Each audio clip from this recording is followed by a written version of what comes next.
Hey, what is up, mortals? Welcome to Season 2 Part 3 of What If Toga Was in 1A.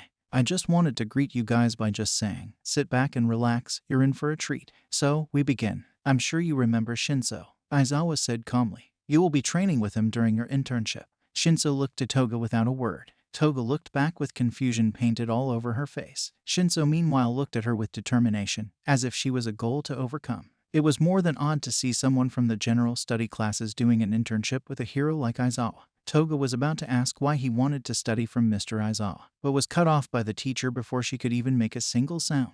No time for chit-chat. You both came here to learn something you couldn't on your own, and only have 2 days to learn it. So you're not going to waste time socializing. Do I make myself clear? The two students didn't dare to question the serious tone Aizawa had taken on. Instead, they simply bowed their heads to the intimidating force before them. Good. Now to start things off, we need to get you both to a better area for your training. Aizawa requested their phone numbers, sending them both a picture. Toga and Shinso both checked the phones to see a map with a marker at a forest that was miles away from the school. Toga looked up in confusion, while Shinso spoke up. We're training all the way out there, he inquired. Yep, you got 1 hour starting now to get there, Aizawa said flatly, which triggered the student's eyes to grow wide. No way, that's like 45 minutes away by car alone. Toga spoke up in disbelief. Well then you better hurry. If you want to learn how to do things you can't already do to become true heroes, you need to learn how to do what you perceive as the impossible. Find a way to get there. You have 59 minutes left, so stop wasting time, he stated with a serious tone. Toga and Shinso bolted out of the room as quickly as possible. The two ran through the school as fast as they could. After a little bit into their running, Toga glanced to a clock on the wall. Despite how fast they ran through the halls, they were wasting too much time by running. She then looked to Shinso, who had already built up a sweat. She muttered to herself at how impossible this task really would become if they kept on like this. Toga looked around until her eyes laid upon a partly open window. She motioned for Shinso to follow her as she darted over to it. She pushed open the window, giving just enough space for them to fit though. If I jump from there I'll just break my ankles, Shinso said between attempts to catch his breath. Look, we're wasting too much time. I'll get us down safely while you think of a way to get us there faster. You and I both know there's no way we'll make it there like this, Toga replied while she held her hand out to him. Shinso stared at her hand for a moment before he took it. Toga pulled him in quickly and swept him off his feet. She held him bridal style with a bright smile, then leapt out of the window. Shinso was less than pleased about how she chose to carry him. He remained silent and tensed up the moment they went airborne. Toga laughed at his reaction of being airborne so suddenly. She landed on a flagpole below them that was sticking out of the wall. From there she leapt off once more onto the ground with a roll. The two tumbled apart from each other, picking up dust from the ground. Told ya I'd get us down, Toga said with a big grin. Shinso was less than pleased at the method, but was glad at how much time they saved just now. He got up without complaint, and with a motion for her to follow him towards the streets. Once there he quickly attempted to wave down a taxi. With Toga's help, a taxi arrived. The two rushed into the taxi, while Shinso pulled out his phone. He requested they be taken to the exact location on the map. The driver explained he couldn't go that far out of the city. Shinso got him to agree to get them as far as the driver could. Things went well for about 30 minutes before they looked up to see a villain and hero fight. The two slammed into the seat in front of them due to the fact that they had forgotten to put on their seatbelts in the rush to get in.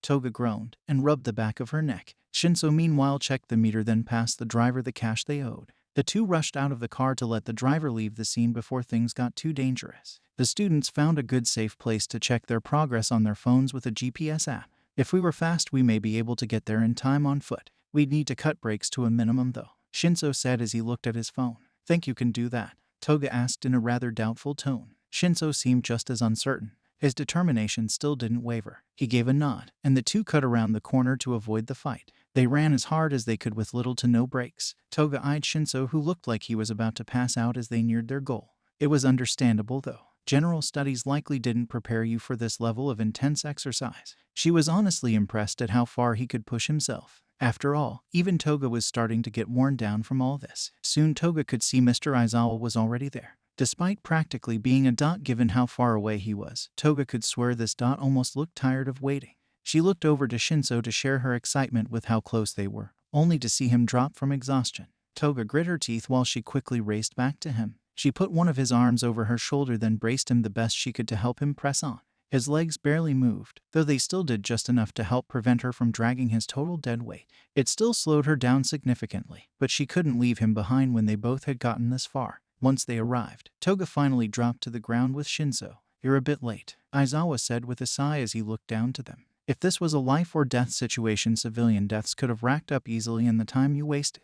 Toga closed her eyes in disappointment. They failed to make it in time. She opened her eyes the moment she felt a slightly sweaty and mildly chilled piece of plastic press against her cheek. She looked up to see it was a bottle of water. Mr. Aizawa held one to both of his interns' cheeks with the same expression he always held. Good thing this isn't such a situation.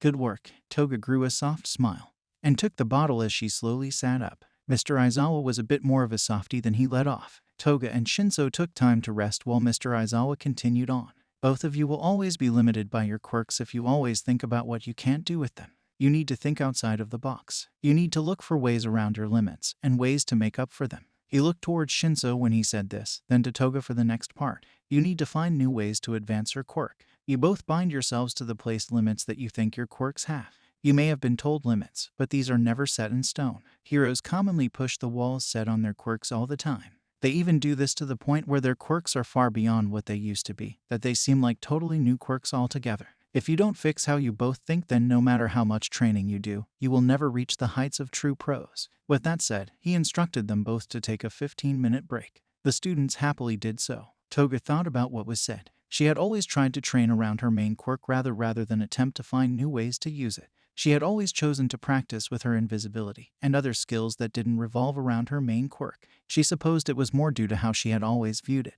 Though Aizawa wasn't wrong, she did still actively limit how she thought it could be used down to a simple quick trick. She needed to train her main quirk further. This was more easily said than done for many reasons though. Toga thought about possibly asking Uraraka and Vlad King to help with the gathering of blood. She was pretty sure Uraraka would be willing to let Toga draw some of her blood so long as it wasn't too much at once, while Vlad King may know of ways to get blood for training in a safe and legal way as well. The thought of asking still felt very weird, though. Toga already could feel her cheeks warm up at the thought alone. After a few minutes into the break, Toga finally decided to ask Shinso what she had wanted to ask earlier. So why are you training with Mr. Aizawa? She asked, before she took a swig of her water. Shinso was silent for a long while before he finally replied. I had wanted to get into the hero course, specifically 1A. I failed to get in though. I had thought it was because of my quirk at the time. He explained while he looked off into the distance. Then I saw you in the tournament, someone who also had a similarly hindering quirk when it came to fighting. Despite that, you made it to 3rd place. I knew if someone like you could do that and get into 1A, then even I could if I worked hard enough. Toga didn't quite like his phrasing, but she understood. If anything, she was a bit happy to know she had helped him find the drive to keep trying to reach his dreams. You'll get there. Your quirk isn't that bad. Toga smiled a bit mischievously. Your cardio, on the other hand, sure is. He rolled his eyes at her comment, which only succeeded with making Toga laugh. It was cut short when Aizawa declared if they could joke around then they clearly had rested enough. Both muttered at their mess up, but got ready to begin their next bit of training. Alright, your next task is simple. Toga, you are to take my blood. Then use it to turn into me. Aizawa explained simply. Toga blinked in surprise at the task. It seemed way too simple. If their previous task had anything to show, there was likely something else he was trying to teach. He motioned with his hand for her to come and take his blood. So Toga started to walk forward. Aizawa then looked towards Shinso and continued on. Shinso, your task is also simple. Toga reached over to prick him with the needles in her gloves. Do not allow Toga to turn into me. Before her needles could even pierce the skin, Shinso darted forward to tackle Toga to the ground, but she was too fast, given his lack of training for direct combat. Toga was easily able to spot an opening. She managed to use this to counter and shove him off. Toga thought the task was definitely not as straightforward as it seemed. Both Toga and Shinso watched each other carefully for a moment before she took a deep breath in. Toga vanished before Shinso's eyes, but he reacted quickly, wasting no time. He knew her goal, so he could guess her planned routes would be limited given the little time she had to think. Shinso darted forward while he scooped up some dirt. He threw it forward to scatter around Mr. Aizawa. The dirt was displaced to reveal Toga's form. The girl was mid-leap with needles once again primed for the teacher's arm. Before the needles could meet his flesh, she was stopped. Mr. Aizawa moved quickly. He gripped her wrist with one hand, then pressed the palm of his other hand to her collarbone. He pulled her wrist away as he slammed her to the ground with the hand on her collarbone to knock the wind out of her. Toga gasped a moment later, followed by several coughs, her body visible once more. She and Shinso both looked to their mentor with surprised expressions. I forgot to mention. He leapt backwards as his wrap slowly unraveled around his neck. I, too, will be defending myself. Rude. Toga groaned out with a twitch of her brow. Of course he had something like that planned. Toga got back up to her feet despite this and rushed forward towards her teacher. She skidded to a stop right as Shinzo rushed over. He had used the time while she was recuperating to get a branch. He would never win in a hand-to-hand fight. The boy hoped this would give him at least some form of an edge against her. With the branch, he came at her from the side and swung at her. She ducked just in time, then went with her fist to punch him in the gut. Aizawa's wrap shot forward at her arm where it quickly wrapped around it. He then yanked the wraps, which caused Toga to spin away from Shinzo. She tripped up on herself and fell onto her back where Shinzo pressed the branch to her abdomen. "This is so unfair," she grumbled out. "Most fights are. As a hero, it is your duty to find a way around them," Aizawa stated simply. Shinzo stepped away to let Toga back up. The three returned to their original starting positions upon Aizawa's signal. "Round 2 starts now," their teacher said casually. For hours the three sparred. Toga was never able to use any blood that she had drawn. Mr. Aizawa was always certain to block her quirk with his own before she ever had the chance. Shinzo was never really able to stop her on his own either. On the other hand, he did get the work out of his life, while Toga was forced to think of new ways to combat the same situation multiple times, in hopes to advance. In the end, both never fully completed their tasks. Aizawa never seemed upset. Instead, he seemed as if he expected things to always go the way they did.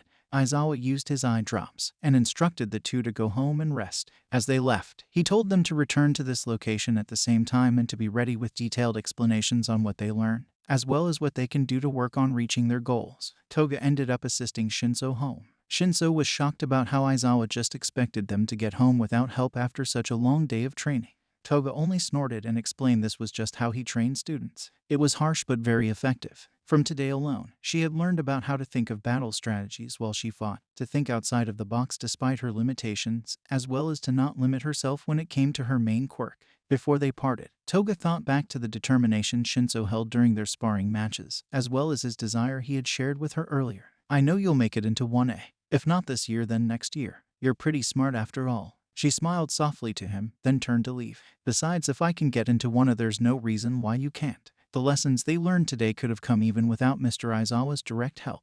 It certainly would have taken much longer, and in situations that may have been too dangerous to learn said lessons. Even before today, she had managed to overcome the limits set for her by learning to fight without her quirk, then later with the secondary part of her quirk. With her determination, she had managed to even get into UA despite her villainous quirk. Now there was no doubt in her mind that she would one day surpass her main quirk's limits to make it something unbelievably cool. She just needed to think of what way she could further her quirk, and how. These very thoughts filled her mind that night. She thought strategically about how her quirk functioned to help her think of a way that she could begin working to push her current limits. The next day back at the forest, Aizawa waited patiently for them to share what he had instructed them to think about. Toga explained the conclusions she had come to during and after their training from the day before, along with her plan to figure out a way to surpass the current limits of her main quirk. She smiled brightly, adding in one point she almost forgot. "Oh, and I also need to practice strategizing faster while I fight to avoid future situations that would lead to my teacher suplexing me." Aizawa didn't seem to like the ending joke she had of her last point but took her answer. She had taken the points he had hoped to lay out for her. Aizawa then looked to Shinzo to indicate it was his turn to share his own learnings. "If I want to become a hero as well as get into Class 1A, I need to start thinking like I'm already in that class. If I keep looking at things as if I already failed, I never will make it in. My body is also still not as fit as most others, so I need to start working towards improving my physical capability," Shinzo said seriously. "Well done, both of you," Aizawa said, before he tossed a spare bundle of wraps to Shinzo. "I expect you both to do better than yesterday. Especially you, Shinzo. I still have major dry eye from yesterday. I want you to start to practice with those wraps. It'll take a long time to master them, so don't get frustrated if you don't get them at first. After all, I'm still working on the fighting style." With that, the three began to train once more. This time they did so throughout the entire day. They only stopped once for food, though it was more due to the fact that both Shinzo and Toga were so tired, they could barely stand. When it got later into the night, Aizawa stopped the sparring early. He had gotten a call that seemed rather important given how quickly Aizawa instructed the two to return their hero gear to the school and go straight home, only to then rush off himself. The two were a bit confused. Right as they shared similar looks of confusion, their phones went off with emergency alarms. The notifications instructed them to evacuate and or stay away from Hasu City. There were several monsters that were attacking everyone. If that wasn't bad enough, the hero killer that had been in the news lately was spotted in the area. Both students rushed to their feet. Despite their exhaustion, they began moving quickly. This situation was beyond serious. As they ran, Toga began to call up Uraraka. Once she confirmed she was safe and informed her best friend she too was okay, she called up her mother to tell her she was okay and would be home once she dropped off her costume. After that, as they arrived at the school, Toga changed her clothes. She and Shinso checked the situation in the city on their phones. It seemed the hero killer had been captured with the help of 3 UA students. Toga thought about it for a moment while Shinso wondered aloud which of their fellow students could have done that. As Toga heard the reports of the hero killer, she heard one of his targets had been Ingenium. She looked up the name of the hero, and upon the moment she saw the hero, her heart sank a bit. She knew the name sounded familiar. It was Ada's brother. No doubt Ada had gone after him. Midoriya had followed Ada around during that time, so there was a strong likelihood he was one of the 3 students. Toga told Shinso she had to leave and rushed out. On her way out of the school, she called up Midoriya. After a long wait, he finally answered. Relief washed over her as she ran home. The two talked about the situation. Midoriya reassured her that he was safe and would be okay. He then explained how a monster was about to fly off with him when the hero killer had saved him. Toga was shocked by this, but more grateful that Midoriya was safe. She said goodbye as she arrived home to her mother's embrace. The two ended up curling up on the couch to eat dinner and keep an eye on the news. Her father even joined them. He used her mother as a divider between him and Toga, but joined them nonetheless. Her parents ended up falling asleep watching the TV. Toga was close to joining them in sleep, but kept her eyes trained on the TV. As it began to cover the hero killer, her attention grew more focused on him when she heard his quirk, and even further when they began to interview some of the people off the streets about him. The thoughts were varied. A few saw him as a visionary. He wished to change the world from being centered around heroes who became heroes for fame, and more towards people who became heroes in order to save lives. And these people the cameras would cut as they began to talk about how unfair the system was to people whose looks were drastically altered due to their quirk and those with villainous quirks. Even if the cameras were cut each time, their feelings were clear. The hero killer had tried to work for a better and more fair world. Despite his noble goals, he apparently ended up dying right after saving one of her friends due to a punctured lung. His methods were harsh, but Toga couldn't help but wonder if he was truly such a bad person at the core. Could bad people do what they did with goals like his? She didn't think so. She could only think about if she would have ended up like him if her mother hadn't cared for her. The thought was followed by a minor fear. If she told her mother the truth of what happened the other day on multiple occasions, would all the progress she made be reverted? Thank you all for indulging yourselves in the story thus far. I hope you enjoyed it. Now, there are a few more things that I'd like to go over before the video ends. Firstly, we've got a second channel called Anime Deep Dive. Anime Deep Dive goes deep into the facts and lore of a wide variety of anime. It's sure to expand your weeb knowledge for all kinds of series guaranteed. On top of that, we have a third channel called We The Celestials Naruto What Ifs. It's what we do on this channel already, but in the vast world and lore of Naruto. Go check it out if you're in the mood for some jutsu action. Secondly, on behalf of We The Celestials, I'd like to thank everyone involved in the production of today's awesome content. Their details will be in the description below. Lastly, if you're interested in what we do here at We The Celestials, then I would like to extend out an invitation to join the team.